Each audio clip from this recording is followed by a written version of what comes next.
Vision செய்திகளுக்காக ஆனந்தி. விரிவான செய்திகளை காணும் முன் இன்றைய முக்கிய செய்திகள். விபச்சார வழக்கில் மனைவி கைதானதால் விரக்தி. 2 பெண் குழந்தைகளை கடலில் வீசி கொலை செய்த தந்தை மாயம். புதுவை சட்டமன்ற நடவடிக்கைகள் கேலி கூத்தாக உள்ளது. அதிமுக மாநில செயலாளர் அன்பழகன் பேட்டி. இந்தியன் 2 படம் வெளியீடு. 5 கிலோ கற்பூரத்தை ஏற்றியதால் பரபரப்பு. ரெட்டியார்பாளையம் காவல் நிலைய புதிய கட்டிட திறப்பு விழா முதலமைச்சர் ரங்கசாமி திறந்து வைப்பு. இனி விரிவான செய்திகள். விபச்சார வழக்கில் மனைவி கைதான அவமானம் தாங்காமல் 2 குழந்தைகளை கடலில் வீசி கொலை செய்துவிட்டு கணவர் மாயமான சம்பவம் அப்பகுதியில் சோகத்தை ஏற்படுத்தியுள்ளது. விழுப்புரம் மாவட்டம் மரக்காணம் அருகே கூனிமேடு பகுதியைச் சேர்ந்தவர் ஆனந்தவேலு. இவரது மனைவி கீர்த்தி என்கிற கௌசல்யா. இவர்களுக்கு ஜோவிதா என்கிற 4 வயது மகளும் 18 மாத பெண் குழந்தை சஸ்மிதா ஆகிய 2 குழந்தைகள் இருந்தனர். ஆனந்தவேலு தற்போது புதுச்சேரி மாநிலம் காலாப்பட்டு பகுதியில் உள்ள சுனாமி குடியிருப்பில் குடும்பத்துடன் வசித்து வந்தார். கடந்த வாரம் கணவன் மனைவி இடையே பிரச்சனை ஏற்பட்டுள்ளது. இதனால் கடந்த 10ஆம் தேதி ஆனந்தவேலு தனது மனைவியுடன் சண்டை போட்டுக்கொண்டு குழந்தைகளை அழைத்து கூனிமேடு குப்பத்திற்கு சென்றுள்ளார். நேற்று முன்தினம் கீர்த்தி புதுச்சேரியில் விபச்சார வழக்கு ஒன்றில் கைது செய்யப்பட்டு காலாப்பட்டு மத்திய சிறையில் அடைக்கப்பட்டார். இது குறித்த தகவல் அறிந்த ஆனந்தவேலு வீட்டில் இருந்த தனது 2 பெண் குழந்தைகளையும் அழைத்து கொண்டு வெளியில் சென்றுள்ளார். நேற்று இரவு முழுக்க இவர்கள் வீடு திரும்பவில்லை. இந்நிலையில் இன்று காலை குழந்தை சஸ்மிதாவின் உடல் இறந்த நிலையில் கூனிமேடு பகுதி கடற்கரை ஓரம் ஒதுங்கியது. இதேபோல சிறுமி ஜோவிதாவின் உடல் அனுமந்திக்குப்பம் கடற்கரையோரம் ஒதுங்கியது. சம்பவ இடத்திற்கு சென்ற போலீசார் கரை ஒதுங்கிய 2 குழந்தைகளின் உடலையும் கைப்பற்றி பிரேத பரிசோதனைக்காக கனகச்செட்டிக்குளத்தில் உள்ள தனியார் மருத்துவமனைக்கு அனுப்பி வைத்தனர். ஆனந்தவேலு குழந்தைகளை கடலில் வீசிவிட்டு தற்கொலை செய்து கொண்டாரா அல்லது குழந்தைகளை மட்டும் கடலில் வீசிவிட்டு தப்பிச் சென்றாரா என்ற கோணத்தில் போலீசார் விசாரணையை துவக்கியுள்ளனர். ஆனந்தவேலு மாயமாகிவிட்டதாக கூறப்படுகிறது. இதனையடுத்து ஆனந்தவேலுவை போலீசார் தேடி வருகின்றனர். புதுவை சட்டமன்ற நடவடிக்கைகள் கேலி கூத்தாக இருப்பதாக அதிமுக மாநில செயலாளர் அன்பழகன் தெரிவித்துள்ளார். புதுச்சேரி மாநில அதிமுக செயலாளர் அன்பழகன் செய்தியாளர்களை சந்தித்தார். அப்பொழுது அவர் சபாநாயகர் மீதும் பாஜக அமைச்சர்கள் மீதும் பாஜகவை சேர்ந்த அதிருப்தி சட்டமன்ற உறுப்பினர்கள் குற்றச்சாட்டுகளை கூறி வருவதற்கு பதிலளிக்க வேண்டியது பாஜகவின் கடமை என்றார். உள்துறை அமைச்சர் அமித்ஷா இதில் தலையிட்டு பாஜகவை கட்டுக்குள் வைத்திருக்க வேண்டும் என்றும் இல்லாவிட்டால் புதுவை கூட்டணி அரசுக்கு பாஜக ஆதரவை விலக்கிக் கொள்ள வேண்டும் என்றும் கூறினார். ஏற்கனவே அதிமுக சுட்டிக்காட்டியபடி முதலமைச்சர் ரங்கசாமி தனது கட்சி சட்டமன்ற உறுப்பினர்களை கட்டுக்குள் வைத்துக் கொண்டு சட்டமன்ற தேர்தலை சந்திக்க முன்வர வேண்டும் என்று வலியுறுத்தினார். புதுச்சேரி சபாநாயகர் பட்ஜெட்டுக்கு அனுமதி பெற மத்திய நிதி அமைச்சகத்தை சந்தித்ததாக கூறப்பட்டது.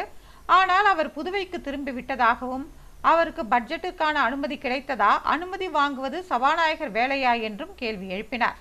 புதுச்சேரி சட்டமன்ற நடவடிக்கைகள் கேலிக்குத்தாக இருப்பதாகவும் அவர் தெரிவித்தார். இந்தியன் 2 பட வெளியீட்டு நிகழ்ச்சியில் ரசிகர் ஒருவர் 5 கிலோ கற்பூரத்தை கொளுத்தியதால் பரபரப்பு ஏற்பட்டது. நடிகர் கமலஹாசன் நடித்த இந்தியன் 2 திரைப்படம் இன்று நாடு முழுவதும் வெளியானது. இதேபோன்று புதுச்சேரியில் 10க்கும் மேற்பட்ட திரையரங்குகளில் இந்தியன் 2 படம் வெளியானது. இந்த திரைப்படம் வெற்றி பெற வேண்டி புதுச்சேரி கமல் தலைமை ரசிகர் மன்றம் சார்பில் பல்வேறு நிகழ்ச்சிகளுக்கு ஏற்பாடு செய்யப்பட்டிருந்தது. கமலின் கட் அவுட்டிற்கு ஆள் உயர மாலை ஆட்டம் பாட்டத்துடன் கொண்டாட்டம் நடைபெற்றது. இதனைத் தொடர்ந்து திரைப்படம் வெற்றி பெற வேண்டும் என்று கமல் ரசிகர்கள் 5 கிலோ கற்பூரத்தை அண்ணா சாலையில் உள்ள ரத்னா திரையரங்கு நுழைவு வாயிலில் ஏற்றி வழிபட்டனர். 5 கிலோ கற்பூரம் கொழுந்துவிட்டு எரிந்ததால் அப்பகுதியே புகைமண்டலமாக காட்சியளித்தது. இதனால் அண்ணா சாலையில் கடுமையான போக்குவரத்து நெரிசல் ஏற்பட்டது. இது குறித்து அறிந்த போலீசார் கொழுந்துவிட்டு எரிந்து கொண்டிருந்த கற்பூரத்தை தண்ணீர் ஊற்றி அணைத்தனர். இதனையடுத்து அனுமதியின்றி 5 கிலோ கற்பூரத்தை நடுசாலையில் வைத்து ஏற்றி வழிபட்ட கமல் ரசிகரை அங்கிருந்து அழைத்து சென்று விசாரணை நடத்தி வருகின்றனர்.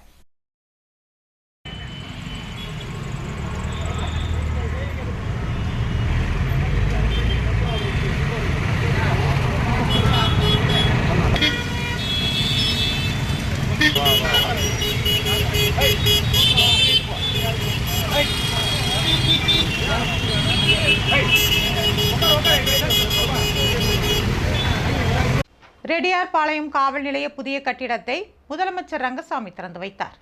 புதுச்சேரி உழவர்கரை நகராட்சி ரெட்டியார்பாளையத்தில் காவல் நிலையம் இயங்கி வந்தது. கட்டிடம் சேதமடைந்ததால் கடந்த பல ஆண்டுகளாக காவல் நிலையம் வாடகை கட்டிடத்தில் செயல்பட்டு வந்தது. இந்நிலையில் அரசு நிதி ஒதுக்கி 3,50 கோடி ரூபாய் செலவில் ரெட்டியார்பாளையம் காவல் நிலையம் புதியதாக கட்டி முடிக்கப்பட்டுள்ளதா. இதன் திறப்பு விழா நடைபெற்றதா. புதுச்சேரி டிஜிபி ஸ்ரீனிவாஸ் தலைமை தாங்க சிறப்பு விருந்தினராக முதலமைச்சர் ரங்கசாமி, உள்துறை அமைச்சர் நமச்சிவாயம் ஆகியோர் கலந்து கொண்டு காவல் நிலையத்தை திறந்து வைத்து பார்வையிட்டனர். நிகழ்ச்சியில் சட்டமன்ற உறுப்பினர்கள் சிவசங்கரன், KSP ரமேஷ், காவல் கண்காணிப்பாளர்கள், ஆய்வாளர்கள், உதவி ஆய்வாளர்கள், போலீசார் உட்பட பலர் கலந்து கொண்டனர். இன்று முதல் இந்த புதிய கட்டிடத்திலேயே ரெட்டியார்பாளையம் காவல் நிலையம் இயங்கும் என்பது குறிப்பிடத்தக்கது.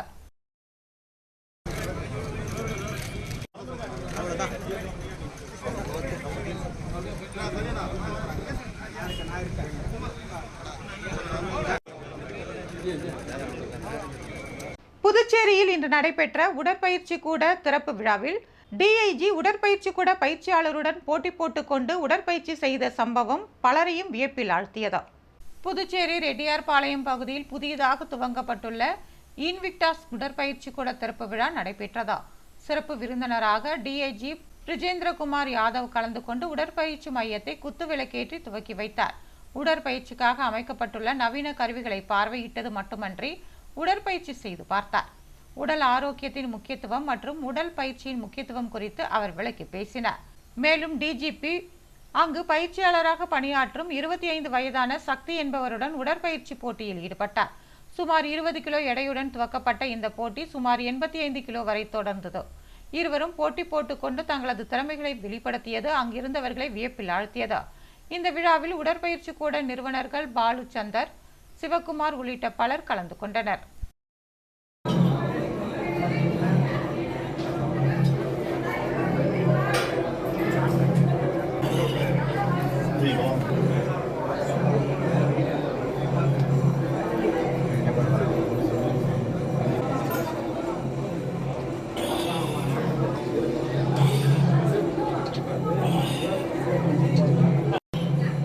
புதுச்சேரியில் விற்பனையாகும் சாராயத்தில் கலப்படம் உள்ளதா என்று ஆய்வு செய்ய தனிப்படை அமைக்கப்பட்டுள்ளது. புதுச்சேரியொட்டிய தமிழக பகுதியில் சிலர் சமீப காலமாக புதுவையிலிருந்து வாங்கிச் சென்ற மதுவை அருந்தி உடல்நலம் பாதிக்கப்பட்டு தமிழக மருத்துவமனையில் அனுமதிக்கப்பட்டுள்ளதாக செய்திகள் வந்த வண்ணம் உள்ளது. எனவே புதுச்சேரி மாநிலத்தில் உள்ள சாராய கடைகளில் புதுச்சேரி அரசின் வடிசாராய ஆலையிலிருந்து வழங்கப்பட்ட சாராயம் மட்டுமே விற்கப்படுகிறதா என்று கண்காணிக்கவும், அதன் வீரியத்தை ஆய்வு செய்யவும் மற்றும் சாராயத்தில் வேறு ஏதேனும் கலப்படம் செய்யப்பட்டுள்ளதா என்பதை கண்காணிக்கவும் கலால் ஆணையரின் உத்தரவின்படி தாசில்தார் சிலம்பரசன், ஆய்வாளர் அறிவுச்செல்வன் தலைமையில் தனிப்படை அமைக்கப்பட்டு சோதனை மேற்கொள்ளப்பட்டு வருகிறதா. அதன் தொடர்ச்சியாக பாகூர், நெட்டப்பாக்கம் மற்றும் வில்லியனூர் கொம்யூன் பகுதிகளில் உள்ள சாராய கடைகளில் ஆய்வு மேற்கொள்ளப்பட்டது. புதுச்சேரி சாராய பாக்கெட்டுகள் மூலம் தமிழக பகுதிகளுக்கு கள்ளத்தனமாக எடுத்து செல்வதையும் கண்காணிக்கப்பட்டு வருகிறது. மேலும் புதுச்சேரியில் அனுமதிக்கப்பட்ட அளவை விட அதிகமாக தனிநபருக்கு சாராயம் விற்பனை செய்யக்கூடாது என்று சாராய கடை உரிமையாளர்களுக்கு அறிவுறுத்தப்பட்டுள்ளது. இதனை மீறுபவர்கள் மீது கடுமையான நடவடிக்கை எடுக்கப்படும் என்றும் எச்சரிக்கை விடுக்கப்பட்டுள்ளது. சாராய பாக்கெட்டுகளை தமிழக பகுதிகளுக்கு கள்ளத்தனமாக எடுத்து செல்வதை தடுக்க எல்லை பகுதிகளில் கண்காணிக்கப்படும் என்று கலால்துறை கண்காணிப்பாளர் எச்சரிக்கை விடுத்துள்ளார். புதுவை கோரிமேடு ஆயுதப்படை மைதானத்தில் அமைக்கப்பட்டுள்ள சமுதாய நலக்கூடத்தை முதலமைச்சர் ரங்கசாமி திறந்து வைத்தார். புதுச்சேரி கோரிமேடு ஆயுதப்படை வளாகத்தில் அமைந்துள்ள சமுதாய நலக்கூடத்தில் புதுச்சேரி காவல்துறையில் பணிபுரியும் காவலர்கள் மட்டும் பல்வேறு குடும்ப நிகழ்ச்சியை நடத்தி வந்தனர். தற்போது பொதுமக்களும் அந்த சமுதாய நலக்கூடத்தை பயன்படுத்தும் வகையில் அதை புதுப்பிக்க வேண்டும் என்று கோரிக்கை விடுக்கப்பட்டிருந்தது. அதன்படி சமுதாய நலக்கூடம் தற்போது குழு AC அறை உட்பட நவீன வசதிகளுடன் புதுப்பிக்கப்பட்டுள்ளது. சுமார் ஒரே நேரத்தில் 300 பேர் அமர்ந்து சாப்பிடக்கூடிய அளவிற்கு டைனிங் ஹால், புதிய நாற்காலிகள், தங்குமிடங்கள் அமைக்கப்பட்டுள்ளது. இதன் திறப்பு விழா நடைபெற்றது. சிறப்பு விருந்தினராக முதலமைச்சர் ரங்கசாமி, உள்துறை அமைச்சர் நமச்சிவாயம் ஆகியோர் கலந்து கொண்டனர். முன்னதாக அவர்களுக்கு போலீசாரின் அணிவகுப்பு மரியாதை வழங்கப்பட்டது. தொடர்ந்து புதுப்பிக்கப்பட்ட சமுதாய நலக்கூடத்தை முதலமைச்சர் ரங்கசாமி திறந்து வைத்தார். இந்நிகழ்ச்சியில் DGP ஸ்ரீனிவாஸ், முதுநிலை காவல் கண்காணிப்பாளர்கள், காவல் கண்காணிப்பாளர்கள், ஆய்வாளர்கள் உட்பட பலர் கலந்து கொண்டனர். சுதந்திர போராட்ட வீரர் அழகு முத்துக்கோனின் குரு பூஜை விழாவில் ஏராளமானோர் கலந்து கொண்டனர். இந்தியாவின் முதல் சுதந்திர போராட்ட வீரர் அழகு முத்துக்கோனின் 267வது ஆண்டு குரு பூஜை விழா புதுச்சேரி அகில இந்திய மாவீரன் அழகு முத்துக்கோன் அறக்கட்டளை சார்பாக கொண்டாடப்பட்டது. அழகு முத்துக்கோன் அறக்கட்டளையின் தலைவர் மணிமாறன் தலைமையில் நடைபெற்ற நிகழ்ச்சியில் சிறப்பு விருந்தினராக யாதவ முன்னேற்ற சங்க தலைவர் ரவி, செயலாளர் மூர்த்தி, ஆசிரியர் சீனு மோகன்தாஸ், வழக்கறிஞர்கள் சசிபாலன், கோகுலகிருஷ்ணன், தென்னிந்திய யாதவ மகாசபை தலைவர் பழனிசாமி, துணைத் தலைவர் ராஜேந்திரன் மற்றும் பலர் கலந்து கொண்டனர். நிகழ்ச்சியில் 1000 பேருக்கு அன்னதானம் மற்றும் இயற்கை உணவு உண்பதன் மூலம் உடல் நலத்தை பேணி காக்கும் பொருட்டு நாட்டு சர்க்கரை வழங்கப்பட்டது. அறக்கட்டளை நிர்வாகிகள் ராம்குமார், சம்பத், அருள்முருகன், மாரிபாண்டி, பொன்ராஜ் உள்ளிட்ட பலர் கலந்து கொண்டனர். புதுவை முத்தியால்பேட்டையில் நடராஜருக்கு நடைபெற்ற சிறப்பு அபிஷேக ஆராதனைகளில் ஏராளமானோர் பங்கேற்றனர். ஆனி மாதத்தில் வரும் உத்திர நட்சத்திரத்தில் நடராஜ பெருமானுக்கு நடைபெறும் அபிஷேகம் ஆணி திருமஞ்சனம் என்று அழைக்கப்படும். ஆனி மாத கார்த்திகை நட்சத்திரத்தில் இந்த ஆணி திருமஞ்சன விழா தொடங்குகிறதா.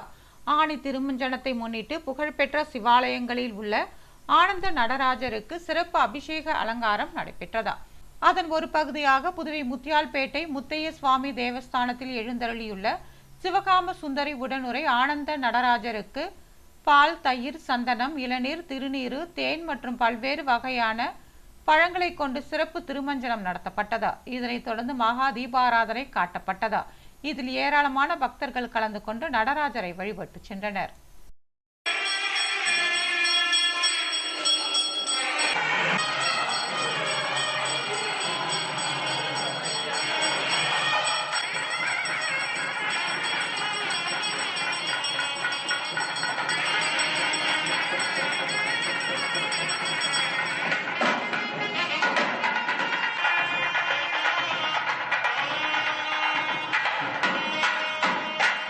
புதுவை பிள்ளையார் குப்பத்தில் பால் குளிரூட்டும் நிலையத்தை அமைச்சர் சாய் ஜே சரவணன்குமார் திறந்து வைத்தார்.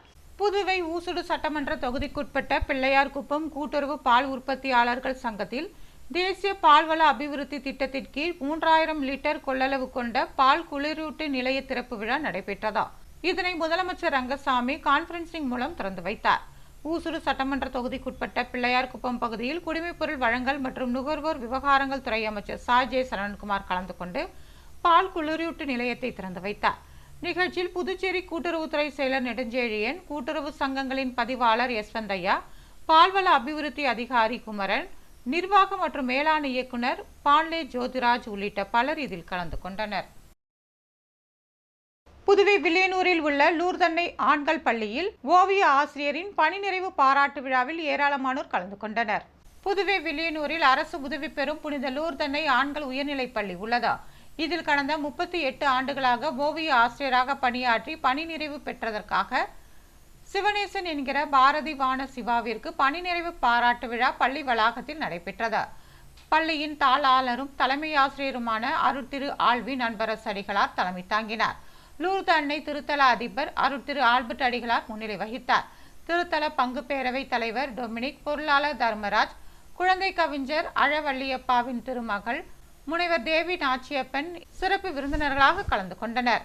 தலைமை ஆசிரியர் லூர்து அன்னை திருத்தல அதிபர், பசிலிக்கா திருத்தல அதிபர் அருட்திரு பிச்சைமுத்து அடிகளார் ஆகியோர் வாழ்த்தி பேசினர். பள்ளி சார்பில் பொன்னாடை அணிவித்து நினைவு பரிசு வழங்கப்பட்டது.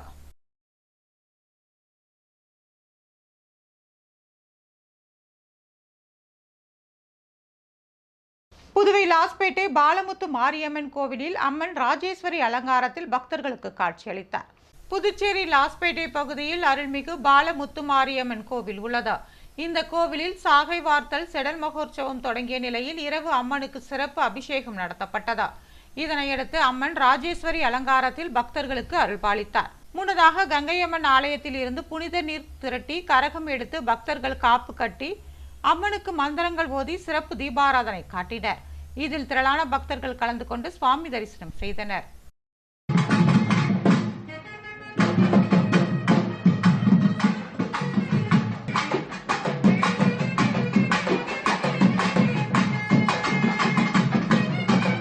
திருச்சிற்றம்பலம் கூட்டு ரோட்டில் உள்ள ஸ்ரீனிவாச பெருமாள் கோவிலில் நடைபெற்ற கும்பாபிஷேகத்தில் திரளான பக்தர்கள் கலந்து கொண்டு சுவாமி தரிசனம் செய்தனர்.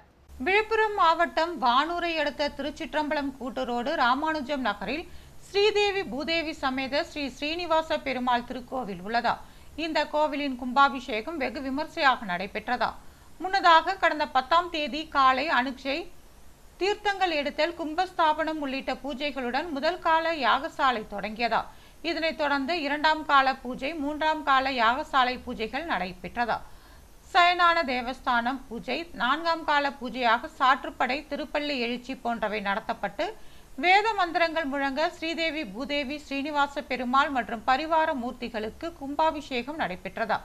சிறப்பு அழைப்பாளராக புதுச்சேரி மாநில எதிர்க்கட்சி தலைவர் சிவா, வானூர் ஒன்றிய கவுன்சிலர் உஷா, PKT முரளி, திருச்சிற்றம்பலம் ஊராட்சி மன்ற தலைவர் வெங்கடேசன் உள்ளிட்ட பலர் கலந்து கொண்டனர். கால்நடைகளுக்கான பண்ணை பள்ளி நிறைவு விழாவில் ஏராளமான விவசாயிகள் பங்கேற்றனர். புதுச்சேரி அரசு வேளாண் மற்றும் விவசாயிகள் நலத்துறை கரிக்கலாம்பாக்கம் மத்திய அரசின் மாத்ம திட்டத்தின் வாயிலாக கால்நடை விவசாயிகளுக்கு கடந்த ஒரு மாதமாக பண்ணை பள்ளி கறவை மாடுகளின் மேம்பாடு மற்றும் உற்பத்தி குறித்த தலைப்பில் பயிற்சி முகாம் நடைபெற்று வந்தது. 6 வகுப்புகளாக நடந்த இந்த பண்ணை பள்ளி இறுதி நாள் கரிக்கலாம்பாக்கம் திரௌபதி அம்மன் கோவிலில் நடைபெற்றதா. இறுதி நாள் பயிற்சி முகாமிற்கு கால்நடைத்துறை இணை இயக்குனர் மருத்துவர் குமரவேல் கலந்து கொண்டு கால்நடை பராமரிப்பு குறித்து இதுவரை கால்நடை விவசாயிகள் அறிந்து கொண்டது குறித்து எடுத்து கூறினார். முன்னதாக வேளாண் அலுவலர் தினகரன் வரவேற்புரையாற்றினார். கால்நடை மருத்துவர் செல்வமுத்து கறவை மாடுகள், ஆடு, கோழிகளுக்கு சத்து பவுடர் கலவையை எவ்வாறு உபயோகிப்பது என்பது குறித்து விளக்கம் கூறினார். பயிற்சி முகாமில் கலந்து கொண்ட அனைத்து கால்நடை விவசாயிகளுக்கும் 1/2 கிலோ சத்து மாவு பவுடர், 350 மில்லி சத்து டானிக், பசியை தூண்டுவதற்கான பவுடர் ஆகியவை வழங்கப்பட்டது.